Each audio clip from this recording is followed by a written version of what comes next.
All right, everybody, let's get into Group B of AFC World Cup qualifying. I'm going to give y'all my thoughts, my little summary of match day 1 and 2 from the last September qualifying window. Before I do, though, guys, if you like videos about Asian football, make sure you hit subscribe, drop a like on the video, and please let me know your thoughts down below in the comments. This is going to be kind of a ramble/rant style video. Ideally, there's as few cuts as possible. Godspeed to my editor. We're about to see. I'm going to start similar to how I did in Group A with my biggest surprises and biggest flop from this group. And this was actually quite difficult for me to think of. Like, let me know in the comments if you agree, but I'm not sure what the biggest surprise was. And I try to use surprise in like the positive sense. That's a positive connotation. Flop is obviously the negative connotation. Something that surprised me and what I ultimately ended up choosing was Palestine's attack. And I realize I'm kind of reaching here a little bit, but based on how I've seen them in round 2 of World Cup qualifying and also how they looked at the Asian Cup, I was expecting a very defensive team, a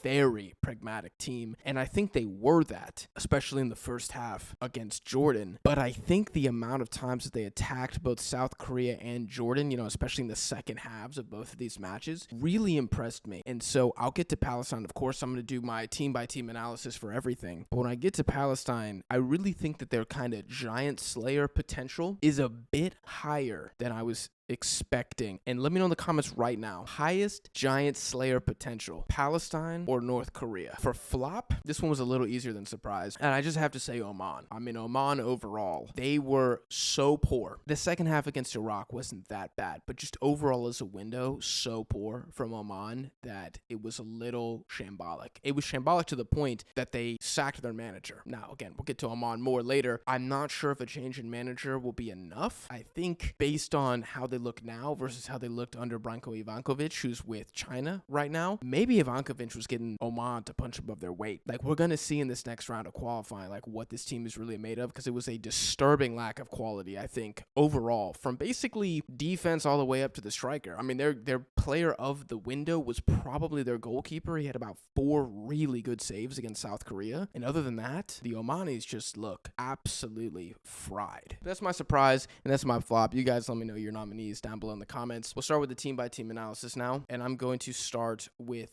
the Jordanian national team. One observation I thought was very interesting, both during the live streams, which hit subscribe for more live streams during match days 3 and 4. I will be going live for as many of those games as I can. Is the Jordanians got haters, man. Got a lot of haters. It's very interesting. If you hate Jordan and you're not Iraqi, tell me why down below in the comments. Because if you're Iraqi, I understand. That Asian Cup round of 16 game, I feel like the streets will never forget Iraq losing to Jordan 3-2 at the Asian Cup. And I understand the animosity there. But I felt like the animosity from even like neutrals, even people that don't have any affiliation to Asian football, seem like they fling mud on the Jordanians, and I just want to know why. Like, are they known as like the bad guys of Asia? Did they do something back in 2011 that just like pissed off everybody? Is this because of diplomacy? Do y'all not like the king? I'm pretty sure they have a king in Jordan. Do you think he's a tyrant? Let me know. I genuinely don't have a single clue. But this window overall for Jordan, I thought about this a lot. I'm glad I took so much time before I made this video. I'm actually going to say it was a B window for Jordan. I know some people will be disappointed in the fact that they didn't win both games, and I am also disappointed in the fact that they didn't win both games. Obviously, drawing Kuwait 1-1 in the opener and then beating Palestine away 3-1. Those are the 2 results here. They being the haters, were quick to clown Jordan after that Kuwait result. And I understood that, especially at first. But the more I thought about it, the more I was like, we should be a little more fair with this result. I mean, it was Jamal Salami's first game in charge of the Jordanian national team, and he's got massive shoes to fill from Mamuta's departure. And I thought he set the team up pretty well. Like, I thought they looked all right in that game. I think they had 16 shots against Kuwait. And if the Jordanian attack didn't leave their shooting boots at home, I think it would have been a sound 2-0 victory for the Jordanians, maybe even 3-0. But, Yazan Al-Namat didn't have a great game. Al-Tamari was probably their best player. Even Al-Mardi wasn't his best. Olwan had a flick on that absolutely should have scored, and he didn't. And Al-Arab has what I'm going to maintain is the worst penalty I've seen in World Cup qualifying history in the 92nd minute, and the Kuwaiti score a penalty. And it's like, do we just beat up Jordan and say that their Asian Cup campaign was fraudulent because of what I can only describe as a horrendous individual error leading to a draw at home. I mean, like, some of the reaction, it was like, you would have thought Kuwait won 3-0. But no, it was a 1-1 draw in their manager's first game, and Musa Altamari gets injured in the 65th minute. So I think if you take all that in context, and then you look at the Palestine game, going away against a solid opponent and winning 3-1, which, by the way, might have been the game of the window. Like, I think the Uzbek-Kyrgyz game got a lot of love because it was 3-2. Maybe people looking at Japan, Bahrain, because there's just goals out the ass. But Jordan 3, Palestine 1, like, that was maybe the game of the window. I mean, it was really, really exciting for both teams. Double-digit shots for both teams. I forgot about that stat. And almost 10 shots on target in the match overall from both sides. Like, it was just really, really interesting. Both goalkeepers made some great saves. There were some big strikes from outside the box. It was just absolutely great. And it was an Al Naimad redemption game, which was cool. And then another talking point from the game I should mention is probably the most unheralded attacking player in Asia, Mahmoud Al-Mardi, the captain for Jordan, getting a hat trick of assists. He's such an underrated baller. He is the Jason Kidd of Asian football and does not get enough love. You cannot tell me that dude could not play in a European league right now. He absolutely could. Like, he's the real deal. I really liked the bounce back performance from the Jordanians overall, like, as a group in that game. I thought it was really, really cool to see. Under Salami, they look like a very direct side. If you look at their stats, they were outpossessed and outpassed in both games, and that's against Kuwait and Palestine. So what are those numbers going to look like against Iraq and South Korea? I think, again, the Jordanians are going to cede the possession. They're not really interested in that, and I think you also look at their formation, how they play, it's very, very direct. These guys like to win the ball back, pass,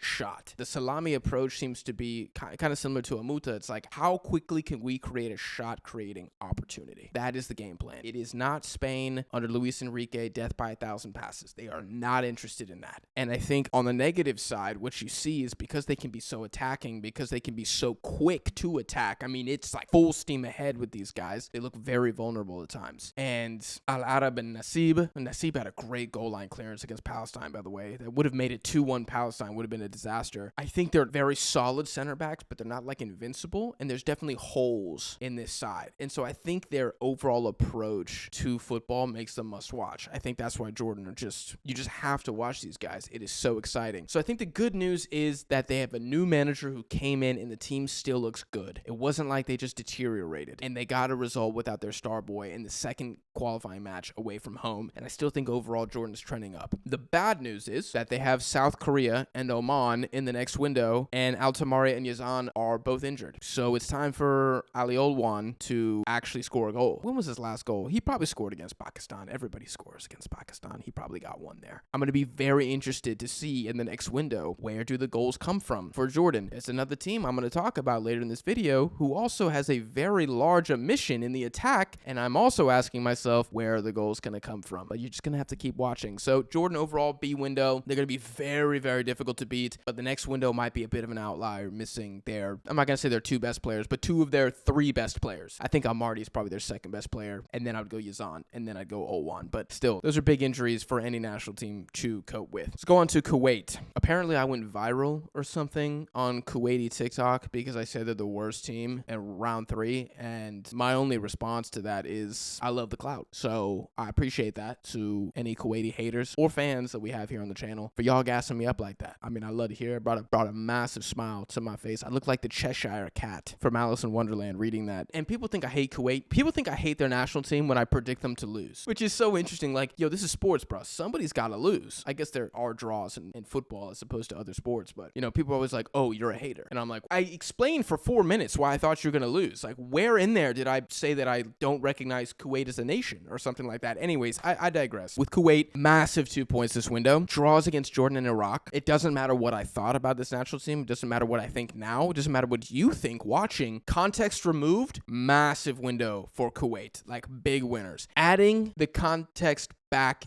in, they were very lucky. Can we just be honest with ourselves about this? I think two things can be true at the same time. Number one, defensively, they looked way better than I was expecting. Offensively, this team still is really bad. But defensively, Antonio Pizzi coming in, I don't know what he's cooking with this Kuwaiti back line. I don't even know if he is cooking yet, but he's at least shopping for aprons. But he's getting ready to do something. We're going to see in match day 3 and 4 if he's actually cooking or not, or if he's a fraud, like myself, evidently, when talking about Kuwait. So I think two things can be true at the same time. Number one, the defense looked much stronger than I thought. Good performances from their goalkeeper as well. And also, they were extremely fortunate because if you look against Jordan, I think Jordan had 16 shots, 3 on target. I mean, they couldn't hit the broadside of a barn. It was Al Naimat's worst game I've seen in a long time for Jordan. I mean, it took a Musa Al-Tamari. He just said, fine, I'll do it myself, and scored a goal. And then I already talked about the penalty, which was just idiotic. It wasn't Kuwaiti strategy that led to the penalty. It is literally an individual error, a moment of just mindlessness from Yazan Al-Arab. And that's what it is. The penalty was converted. Kuwait got the draw. That's fine. I can't go back and change what happened, but that's what happened. Let's not act like Kuwait took it to Jordan. And then you go to Iraq, and Jesus Christ, a minute and 45 seconds into the game, a long ball over top, a prayer, and Sulaka, the Iraqi center back, decides to just tug down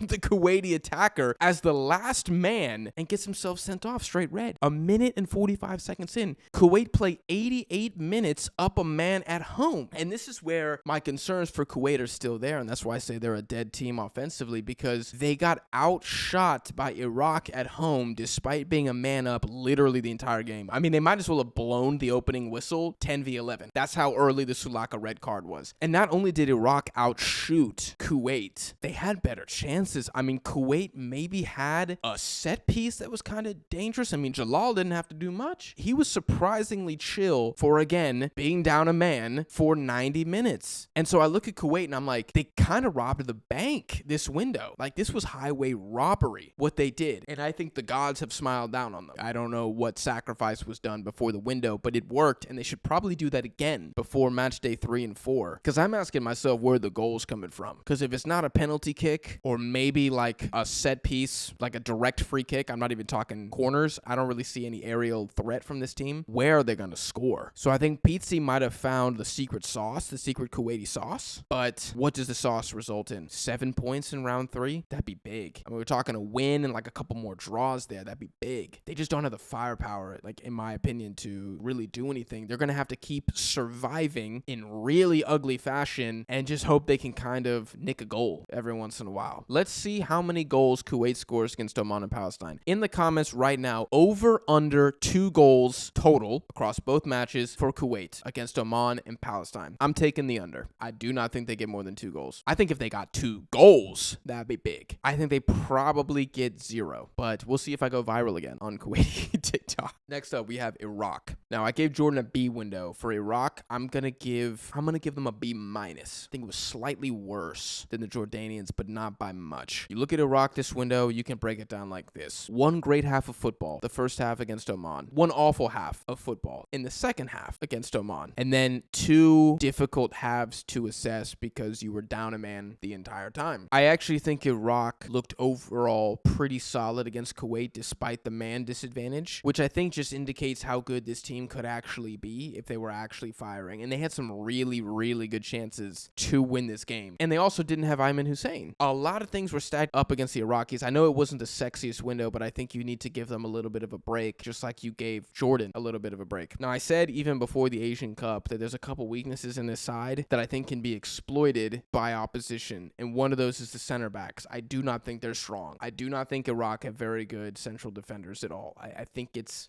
pretty weak. They're pretty good in the air, as we can see. When they need to bunker down, they can do a job. But in open play, the lack of pace, the distribution from the back, it's not there. They can really be got. And Jalal, I don't know how good he is. I don't think he's a bad goalkeeper, but I just don't know what level he is. I haven't seen too many world-class saves from him. So they can definitely be got. And they were got against Kuwait. A ball over top. Sulaka might be the slowest defender in all of Asia, and he's forced to bring down his man and gets a red. Will that happen again in the next window? I don't think so, but that's one of the question mark areas with Iraq that I would like to see addressed. I think you can look at Iraq's window in one of two ways. I think you could go, number one, they got 4 points in tough circumstances, and in the Kuwait game especially, they showed a real desire and cohesion as a squad, and they deserve credit for that. Or you could say they looked nervous. In the second half against Oman, they were woeful, and Jesus Casas is a very lucky boy that Oman have the worst offense of any team I've ever seen, or Iraq would have been punished in Basra. You can look at it either way. The biggest question for me will be who scores the goals, because Ayman Hussein, I'm pretty sure, is out for October. I don't know how much longer he's out for, but I know he's out for October. Who's scoring the goals? Ali Jassim, he should have had one against Kuwait, and I think he also had Amin wide open for a tap-in the 88th minute against Kuwait. Could have won it. I don't really know if that's the guy. Al-Khamadi didn't do anything against Kuwait, but let's give him some more time. Bayesh, well, he's got 6 goals and 46 caps, so I don't know about that. Missing a player like Ayman Hussein, who is the most dangerous striker in Asia off any cross, is massive boots to fill, and this is not an Iraqi team that runs up the score a lot. They are a little wasteful, so that's going to be a big challenge for Jesus Casas, and I wonder if Jesus Casas has also learned from this window that he can't just park the bus. If they score first against South Korea, and then Casas says, okay, we got the lead, we're going to bunker down, South Korea going to score. Like,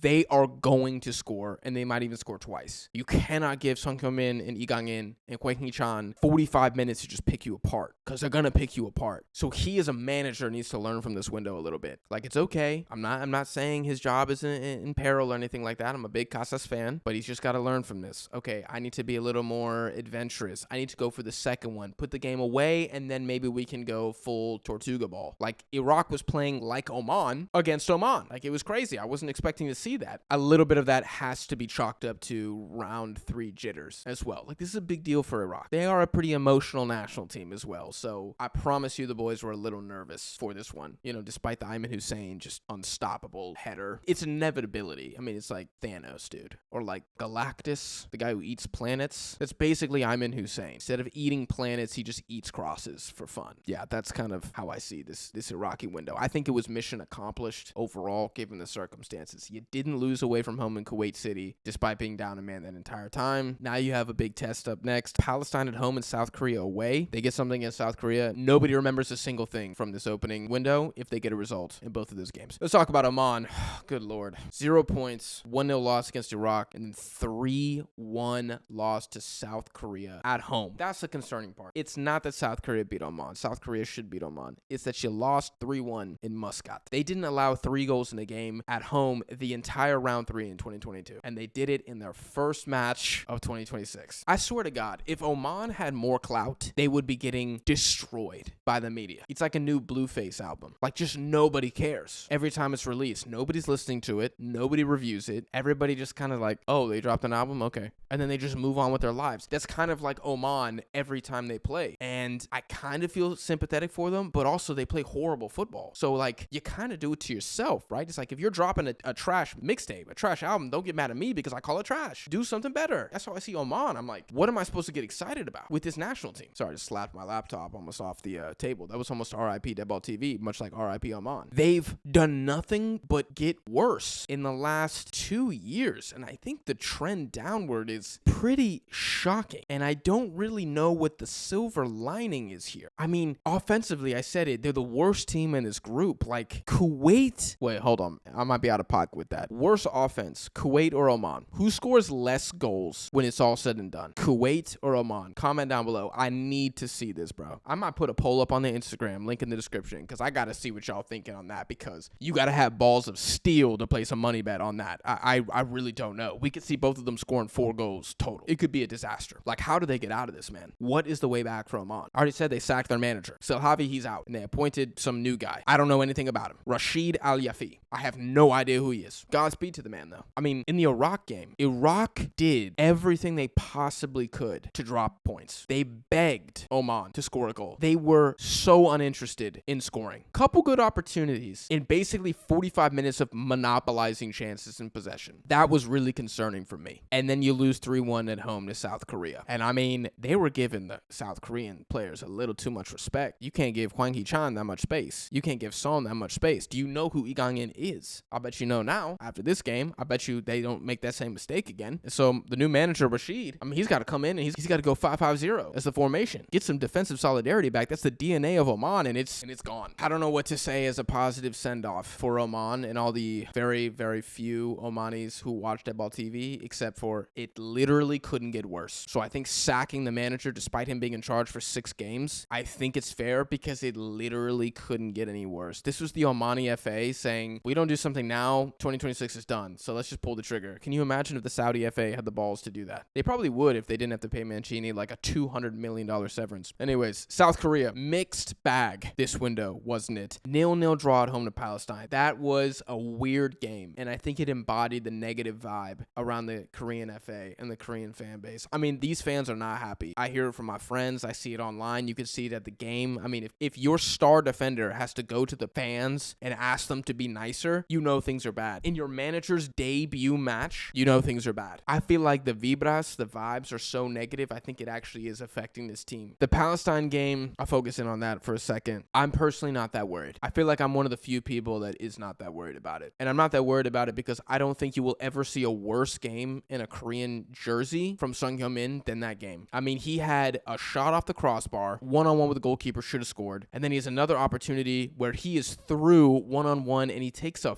15-yard first touch and the goalkeeper just picks it up. We will never see Son be that bad again. It was genuinely awful from him. And if he puts that away, then again, this is a South Korea 1-0, 2-0 victory, and nobody really talks about it. I think you can say South Korea defensively don't look that good. When have they looked that good, though? South Korea don't even have that many good defenders. I understand the frustration. They're like, oh, sometimes we're too open at the back. I'm like, bro, have you seen your fullbacks? Have you seen your holding midfielders? That's why you're too open at the back. It's not like Kyungmin just is a trash manager. I mean, he might be, but also, like, Korea just don't have, like, amazing defensive talent. They're going to cede goals. It's the offense that needs to start scoring. That's what really needs to start happening. And it did happen against Oman. And 8 shots on target out of 16 against Oman, which is just insane. And the quality of goals that they scored in that game was great. I mean, I felt like Jordan had a redemption game against Palestine, ironically, and then South Korea had a redemption game against Oman. I really do think the performance overall was pretty good. Like, I know the goals came late, but they were banging on the door the whole time. Sometimes that's how it happens, man. It's all good. And let's not forget, it was still Oman away. So I guess I just didn't freak out as much as other people did because I've been pretty bearish on South Korea for over a year now. I mean, when we did our first ever Asian rankings video, I had them 3rd or 4th behind Australia and Iran, I think, and Japan, of course, because they're just a little beatable, man. Like Korea, they got a soft underbelly, and I think we saw it again in this window. The Oman goal they concede is off a set piece, which is probably the only way Oman's going to be able to score much. Korea will continue, in my opinion, to be bailed out by Asia's Shaq and Kobe, which is Sung Hyun-min and Lee Gang-in. I've said this for a while now, but what I'm starting to notice is that more and more it is Lee Gang-in who is carrying the burden for this national team, and it's Lee Gang-in who's bringing the magic. Like, Son was very good against Oman, but Lee Gang-in, man, some of the chance creation that he had in this window, his diagonal ball to Son against Palestine when Son misses the one-on-one chance is world class. Like, there's nothing else. I don't know how many players in Asia can make that pass. Maybe 3 in the entire continent can make that pass. There's not many people in the Prem who can make that pass. I mean, it was De Bruyne-esque. It was ridiculous, and that will bail out this team many, many times. I just don't know what the ceiling is for South Korea. That's kind of like how I felt about them for a while. I don't know what good teams they can beat with this personnel and with a manager with the morale being so low. They just look vulnerable, man. Now, I will say, to end the South Korea segment, if they take 6 in the next window against Jordan and Iraq, I think faith is restored. Or I'll say faith should be restored. I understand the appointment was disappointing, but I mean, turning on your own manager in his first home game in like the opening 15 minutes was a little dramatic, and I don't think that was fair. Give the man 3 games, for the love of God. You just had Jurgen Klinsmann as your manager. And so I'm curious if South Korea win the next 2, which I don't know if they will. You have to hit subscribe for my predictions. Will they give the manager, will they give this team more time, or are they just going to say, we hate you? Lastly, let's talk about Palestine very quickly. I already had them as my surprise. I do think from a performance standpoint, they were very impressive to me in their attacking football, especially given the fact they played South Korea and Jordan. And we were talking about 2 Asian Cup semifinalists, and Palestine did pretty well. You know, I know they walk away with 1 point, but it ain't bad to walk away from a point in Seoul. Like, that's pretty difficult to do, and they were able to do that. And in the Jordan game, I think it was Wissam Ali with a great, I mean, it's a man's header for the equalizer against Jordan. And they had a couple of chances. I think I said earlier, Nasib had a goal line clearance very early on in the second half that would have made it 2-1 Palestine. Who knows what would have happened after that. Honestly, for the excitement, I kind of wish that goal went in. Musab al-Batat, the right back, pretty strong winning from him again. I mean, him and Dabag are kind of like the two guys I always look at for Palestine, and al-Batat, he's just so important to this team. If he goes down, Palestine lose 60% of their threat. I mean, once again, he led Palestine in chance creation in this window as a right back. He led them in chance creation at the Asian Cup. He's leading them in chance creation in round 3 when you're playing the big boys in Asia. What a player. I would love anybody who's more in tune with Palestine football to let me know why there's been, in my opinion, such a change in their approach to ball now versus in the Asian Cup. Because like I said earlier, I was expecting more testudo, more turtle, more pragmatic, and we didn't really see that as much. I'm just curious why people think that's happening. And they hit double-digit shots in both games. Did not have that on my bingo card. Now, I am a professional hater, and I already talked about this earlier. I think they got pretty lucky against South Korea. I think if Son was clinical as he usually is, then South Korea win the game. Maybe they win it 2-1, but I still think they win the game, and it's kind of not really a talking point, but we saw across all of Asia upsets everywhere, and Palestine getting a draw away certainly qualifies as such. Now, I said, and I'll conclude the video, my kind of giant slayer opinion of Palestine has risen. Like, I do think they were a winner from this window. I do look at them now, and I'm looking at their 2 Oman fixtures, and I'm like, could they do the double there? It's not ludicrous to suggest. Could they do the double on Kuwait? It's not ludicrous to suggest. Could they